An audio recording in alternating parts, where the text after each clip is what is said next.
kita sudah masuk ke malam ke-12. Alhamdulillah. Luar biasa, cepat sekali ya. Cepat sekali berjalannya. Dos, kayaknya berubah. Coba cek. Ya, malam ke-12. Alhamdulillah. Tak lama lagi kita sudah membaca kunut dalam tarawih. 3 hari lagi insyaallah kita sudah mulai baca kunut. Tak lama lagi pun juga kita akan berjumpa dengan kedua orang tua kita. Mudah-mudahan semuanya selalu dalam keadaan sehat walafiat, sehingga bisa makan, berbuka puasa dan sahur bersama dengan rezeki yang penuh keberkahan. Amin amin ya rabbal alamin. Dan mudah-mudahan kembali lagi ke pesantren dalam keadaan sehat walafiat. Amin amin ya rabbal alamin. Barusan yang kita baca juz 12 dan berakhir di juz 13. Yang kita baca adalah surat Yusuf yang paling menarik. Kalau kita ingat kepada Nabi Yusuf, beliau adalah makhluk yang diciptakan oleh Allah dengan tanpa kekurangan. Ayo, kurang apa? Coba sebutkan kurang apa? Tampan dia punya, pandai dia punya, kedekatan kepada Allah luar biasa, makanya Nabi. Sepakat? Ya. Coba antum sekarang pikir, kira-kira kurangnya Nabi Yusuf ini apa dibanding dengan kita yang tinggal di Sumber Lele, yang tinggal di Karangdepe, yang tinggal di Nampekor. Ini kira-kira coba dibandingkan dengan ini semuanya, jauh sekali. Tapi apa yang dirasakan Nabi Yusuf? Yang dirasakan oleh Nabi Yusuf kondisi dan keadaan yang lebih tidak nyaman dari kita semuanya. Kita tidak ganteng-ganteng amat, tapi nggak dibuang sama saudara kita. Abdillah mau dibuang? Ya. Kita nggak pinter-pinter amat, ya juga nggak ada niatan saudara kita mau membunuh kita. Kita nggak pinter-pinter amat, nggak ada raja yang ingin memenjarakan kita. Tapi Nabi Yusuf merasakan semua hal yang tidak nyaman dirasakan oleh Nabi Yusuf dari kecil. Dari kecil seperti Abdullah ini, semua saudaranya sudah dengki. Dia bilang ini abahnya dikasih, cuma ke Yusuf saja. Yang lainnya enggak dihormati, yang lainnya enggak dihargai, kata saudara-saudara Nabi Yusuf. Lantas salah satu saudaranya bilang, kalau kepingin enak hidup kita, yuk kita bunuh Yusuf. Ayo, udah ada? Kita ngalami seperti ini? Kira-kira mulai kecil hidupnya enak enggak? Pasti nggak enak. Semuanya ada bagi-bagi roti, Yusuf dapat bagian paling kecil karena Yusuf sudah mau dibuang.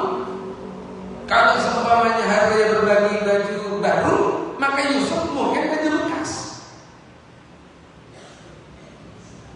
Yang baru harus saudaranya. Adakah kita seperti ini dalam bersaudara? Hati-hati kalau seperti ini. Sudah ada ceritanya dalam Al-Quran.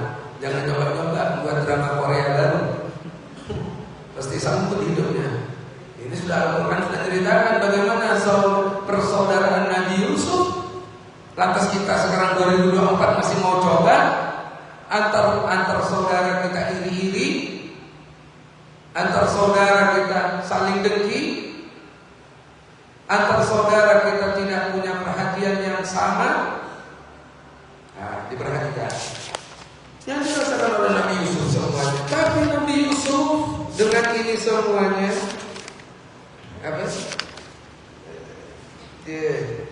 Nabi Yusuf semuanya dengan ini semuanya Nabi Yusuf pasrahkan semuanya kepada Allah. Selamat.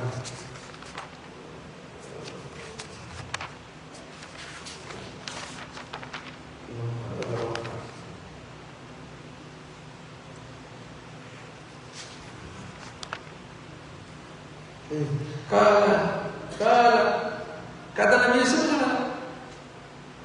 endingnya ya. Kalau sebenarnya kan sudah tahu semuanya. Sudah tahu. Nabi Yusuf katanya izin. Baba, Yusuf ini mau saya ajak main. Katanya, saya mau membala kambing, Yusuf mau saya ajak main. Kecil, Yusuf ini kecil. Ganteng boleh, nggak kayak Abdillah. Padahal Abdillah ganteng deh. Tapi katanya mau saya ajak main. Kata Abdillah, jangan. Orang tua yang saking sayangnya sama aneh. Jangan, karena sudah tahu orang tua ini lebih peka perasaannya. Tahu dengan kondisi anaknya satu persatu itu sudah tahu. Abahnya bilang, jangan, Yusuf jangan dibawa. Nanti khawatirnya kamu ketika gembala lalai dengan Yusuf, ya Yusuf dimakan serigala.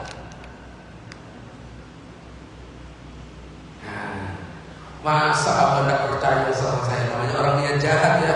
Setan sudah berbisik terus, bawa Yusuf bunuh, bawa Yusuf bunuh. Terus bilang, masa abah nggak percaya? Ini sok dikit kata kita ini orang benar-benar, kita ini orang baik-baik katanya. Ya. Mana maling macam saya maling? Ya kan? Saya ini orang baik. Anda harus percaya sama saya, katanya. Karena sudah dikeroyok, saudara-saudaranya semuanya berkelompok, punya niatan yang sama. Abahnya bilang dilepas dengan linangan air mata. Abahnya sudah tahu pasti terjadi sesuatu yang tidak nyaman. Sampai di tempat gembala, ya kan? Nabi Yusufnya dicemplungin ke sumur.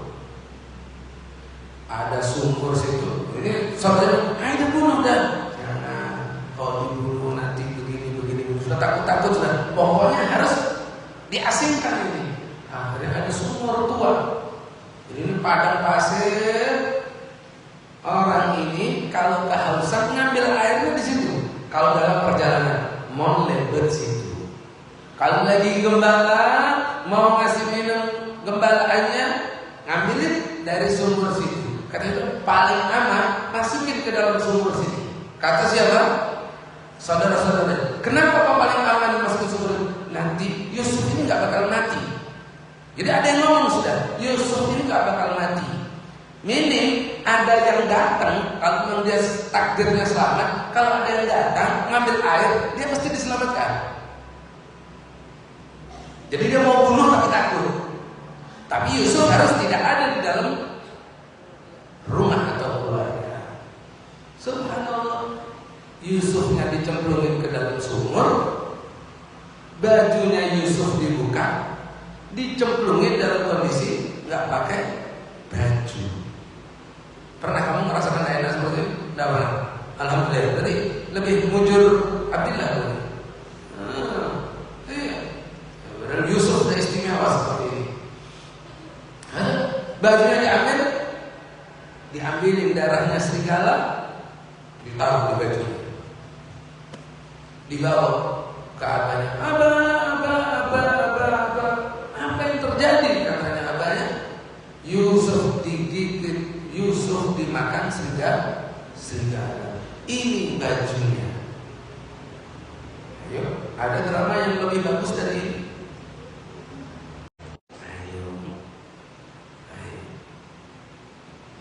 Sedihnya ditinggal hilangnya Yusuf, ini nangis.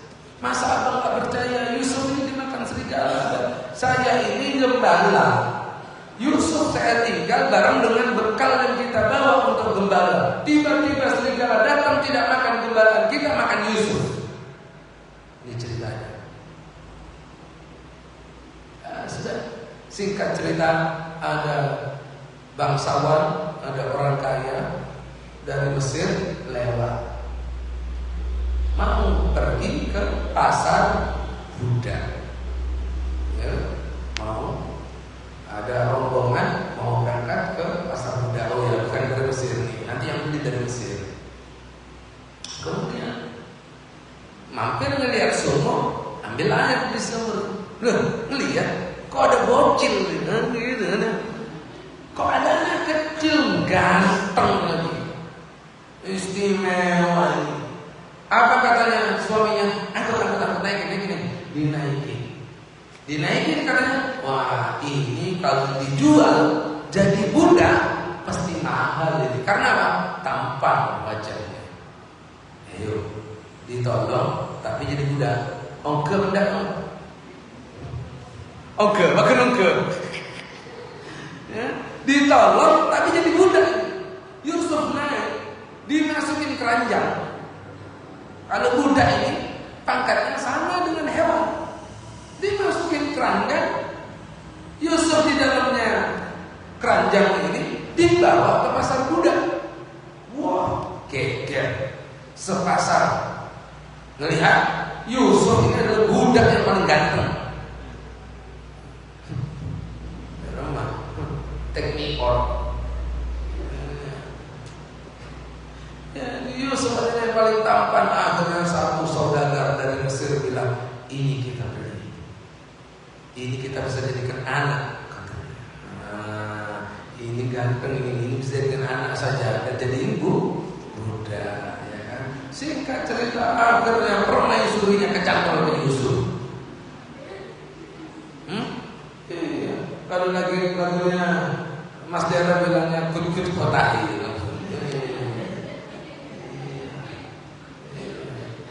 Permaisurinya kesemsem sama Yusuf. Sampai kata permaisurinya, ratunya, aku harus bisa tidur sama Yusuf. Akhirnya apa? Dibuatkan drama lagi, drama boleh. Ya, Yusuf dipaksa masuk ke kamar.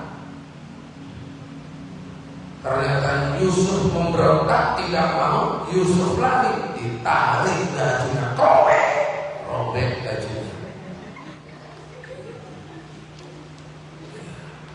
Permaisuri karena malu nggak berhasil berjumpa dengan Yusuf. Yusuf membuat malu permaisuri. Permaisuri langsung teriak kepada rajanya, "Raja, suamiku, aku mau diperkosa sama Yusuf." Aduh, drama ketiga. Banyak ceritanya ini Yusuf ini. Dan saya nyaman, tak nyaman lagi. Drama ketiga. Ini berarti musibah cukup satu kali? Enggak. Dua kali? Enggak. Tiga kali? Enggak juga. Padahal Quran Nabi Yusuf apa oleh Nabi. Pas mau hidup makin nyaman. Ini ceritanya ini kita dengarkan. Ternyata tidak ada yang enak di hidupnya. Lanjut. Wah, sudah raja langsung marah. Tidak ada hukuman lain kecuali yang mengganggu permaisuri saya penjara. Bilang penasehat kerajaan, dilihat dulu raja. Kalau itu robeknya itu bagian depan, berarti Yusuf mau perkosa. Kalau robeknya itu fitdubur, kalau belakang, berarti Yusuf dipaksa sama istri Anda. Oh iya, benar. Bagaimana? Bersambung besok saja. Betul. Kok mau pengajian kalau haram? Katanya, kalau begitu kita lihat Yusuf, panggil Yusuf. Yusuf masih pakai baju yang pada kejadian malam itu. Gak punya baju lagi Yusuf, sudah tinggal satu. Dilihat, ternyata yang robek bagian belakang tak aja di permaisuri. Gerobak, kukunya cing-cing, pakai mitek, gambar Mickey Mouse. Kan tangan aja nggak pakai macam-macam sekarang. Nabi Abdullah pernah tahu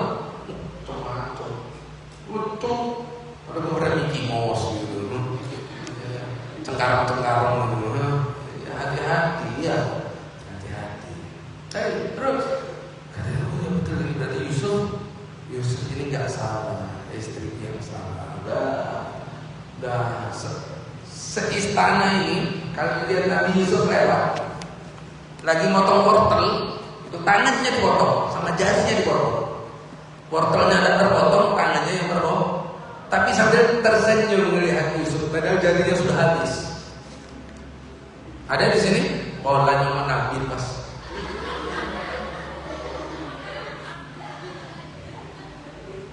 Siapa yang Sabrina Habib Lember BNG Kamero kan? Ini kita masih banyak kurangnya, sok-sokan lagi ya. Nabi Yusuf, saya mulai kita cerita Nabi Yusuf, ya Allah, diujinya seperti ini. Kita diujian kita berarti ujian. Sebutkan kondisi dan keadaan kamu yang tidak nyaman kepada kita. Semuanya kalau ditulis dalam kertas, nggak ada yang lebih buruk dari ceritanya Nabi Yusuf. Masuk penjara, dibuang di sumur, dituduh memperkosa, sudah macam-macam, sudah banyak semuanya. Akhirnya Nabi Yusuf singkatnya jadi raja, hidupnya jadi nyaman. Nah, penutupnya ya, langsung tutup saja. Tutupnya sudah lengkap kan ceritanya sudah? Ya. Penutupnya Nabi Yusuf itu mengatakan begini. Qala innama ashku bathi wa husni ilallah wa a'lamu minallahi ma la ta'lamun. Sesungguhnya aku enggak pernah melaporkan sedih gundah gulanaku kepada orang lain. Fa innama ashku, akan tetapi saya melaporkan sedihku, galauku, bingungku ilallah, kepada Allah. Dengan begitu apa hasilnya? A'lamu minallahi ma la ta'lamun. Saya bisa mengetahui sebab itu tadi, lantaran itu tadi, sebab saya hanya melapor saja kepada Allah, tak perlu orang lain tahu, cukup Allah yang tahu semuanya. Maka aku dapat mengetahui segala sesuatu yang kamu tidak tahu. Jelas? Intinya dekatkan sama Allah. Anda mau buat hilah bagaimana? Pasti ketahuan kalau dekat sama Allah. Hakala, ayo wajibkan kita. Sudah tahu kan? Yang saudagar bagaimana, ya kan? Yang ahli bisnis bagaimana? Ada semua dalam Al-Quran ini semua. Ahli bisnis bagaimana? Yang kaya raya bagaimana? Yang nggak punya bagaimana? Yang dekat sama Allah bagaimana? Para anbiya bagaimana ketika dihina oleh masyarakatnya, ketika dikucilkan oleh masyarakatnya, ketika dijelekkan oleh keluarganya, bagaimana cara tindakannya. Maka Al-Quran ini adalah pedoman hidup kita. Maka Al-Quran ini adalah pegangan hidup kita. Mau hidup nyaman, baca Al-Quran. Tidak cuma baca, fahami bitadabbur. Bukan cuma tartil saja, bukan hanya dibaca saja, tapi at-tadabbur ini baca sambil berusaha memahami. Mudah-mudahan kita semua dimudahkan untuk memahami Al-Quran. Mudah-mudahan akhlak-akhlak kita sesuai dengan akhlak Al-Quran. Mudah-mudahan kita semua menjadi anak yang soleh dan soleha, berbakti kepada orang tua, punya ilmu yang bermanfaat di dunia wal akhirah, penuh keberkahan sampai di universitas yang dicita-citakan, dapat jodoh yang soleh dan soleha, berbakti kepada orang tua, bisa berangkatkan haji dan umrah orang tua kita semuanya. Orang tua kita panjang umur, sehat walafiat, kita ridha. Mudah-mudahan yang sakit mudah-mudahan cepat diberi kesembuhan. Yang punya hutang mudah-mudahan cepat diberi lunas ya Allah. Amin amin ya rabbal alamin ala hadihin.